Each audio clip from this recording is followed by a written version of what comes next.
नमस्कार। आज हम सब मिलकर एक सफर पर चलने वाले हैं। एक ऐसे सफर पर जो हमें दुनिया के सबसे पुराने धर्मों में से एक शैव धर्म की जड़ों तक ले जाएगा। यह किसी महाकाव्य से कम नहीं है।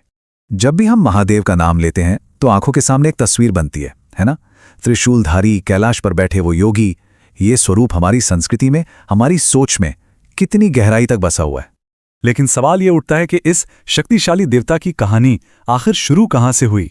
तो चलिए इस सवाल का जवाब ढूंढने के लिए समय में पीछे चलते हैं, बहुत पीछे, हजारों साल पीछे। हमारी ये खोज शुरू होती है कुछ बहुत ही पुराने सुरागों से।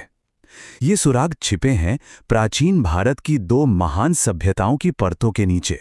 तो सबसे पहले हम जाएंगे सिंधु घाटी सभ्यता में, फिर वहां से ऋग्वैदिक काल में, और फिर देखेंगे कि उत्तर वैदिक काल तक आते आते एक देवता का रूप कैसे धीरे धीरे बदलता गया, कैसे विकसित हुआ। और देखिए, हमारी जांच का पहला और शायद सबसे जरूरी सुराग वो हमें मोहनजोदाड़ो में मिली इस मशहूर मुहर से मिलता है। सर जॉन मार्शल जैसे कई बड़े विद्वानों का मानना है कि ये जो योगी जैसी आकृति है, ये असल में आदि शिव या प्रोटो शिवा का ही एक रूप है। मतलब ये शिव की पूजा का सबसे पुराना सबूत हो सकता है। इस आकृति को नाम दिया गया पशुपति। संस्कृत में इसका मतलब है पशुओं का स्वामी, और ये उपाधि बाद में जाकर सीधे सीधे भगवान शिव से जुड़ गई। बस यही वजह है कि ये मुहर इतनी ज्यादा महत्वपूर्ण मानी जाती है। तो सिंधु घाटी से हमें एक इशारा तो मिल गया।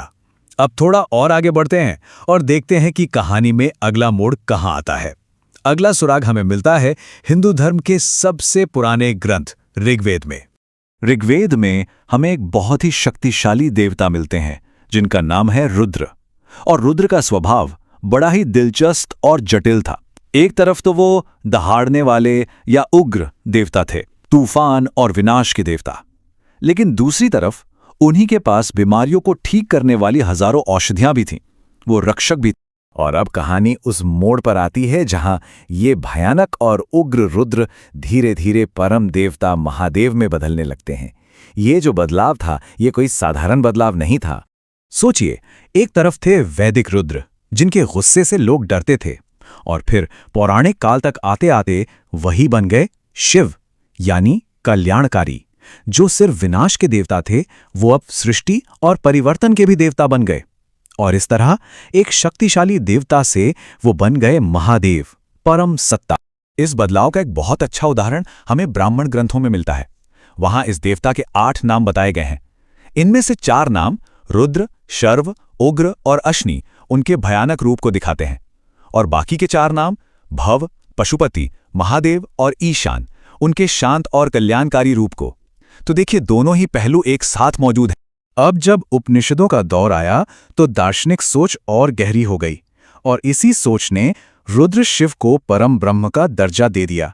जैसे श्वेताश्वतर उपनिषद में कहा गया है कि जो अपनी शक्ति से पूरी दुनिया पर राज करता है, जो सबको बनाता है और प्रलय के समय सबको अपने अंदर समा लेता है, वही एक रुद्र है।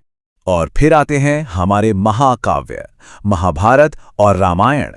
इन महाकाव्यों के समय तक तो शिव का जो सर्वोच्च स्थान था, वो पूरी तरह से पक्का हो चुका था। इसमें कोई शक नहीं रह गया था। इसका सबसे जबरदस्त उदाहरण हमें महाभारत में देखने को मिलता है, जब अर्जुन, और सिर्फ अर्जुन ही नहीं बल्कि स्वयं भगवान कृष्ण भी शक्तिशाली पाशुपतास्त्र को पाने के लिए हिमालय जाते हैं। और किसकी पूजा करते हैं? शिव की।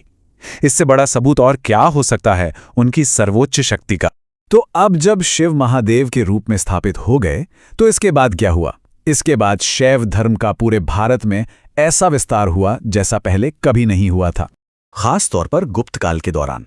उस समय शैव धर्म को राजाओं का संरक्षण मिला और इसकी लोकप्रियता तो जैसे आसमान छूने लगी। इसी दौर में एक से बढ़कर एक भव्य मंदिर बने और शिव की महिमा में बहुत कुछ लिखा भी गया। अब जाहिर है, जब कोई धर्म इतना फैलता है तो उसमें विविधता भी आती है। शिव की पूजा करने के तरीके भी अलग अलग होने लगे। नए नए विचार, नए नए दर्शन सामने आने लगे। चलिए, अब शैव धर्म के अंदर जो अलग अलग संप्रदाय बने, उन पर एक नजर डालते हैं। इनमें कुछ बहुत प्रमुख थे, जैसे कि पाशुपत शैव धर्म, कापालिक और कालामुख, दक्षिण का वीर शैव या लिंगायत मत, और कश्मीरी शैव धर्म।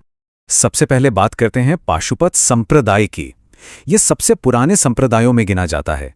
कहते हैं इसकी स्थापना लकुलीश ने की थी और उन्हें तो खुद भगवान शिव का ही अवतार माना जाता था। फिर कुछ और संप्रदाय भी सामने आए, जैसे कापालिक और कालामुख। ये थोड़ी अलग तरह की ज्यादा रहस्यमयी और तांत्रिक परंपराएं थीं। ये अपनी हटकर तपस्वी प्रथाओं के लिए जाने जाते थे। वहीं दूसरी तरफ दक्षिण भारत में एक पूरी तरह से अलग लहर चली। ये थी वीर शैव परंपरा, जिसे लिंगायत मत भी कहा जाता है। ये सिर्फ एक धार्मिक संप्रदाय नहीं था, बल्कि एक बहुत बड़ा सामाजिक आंदोलन बन गया था, जिसने भक्ति और समाज में बराबरी पर बहुत ज्यादा जोर दिया। और फिर एक और अद्भुत परंपरा थी कश्मीरी शैव धर्म की।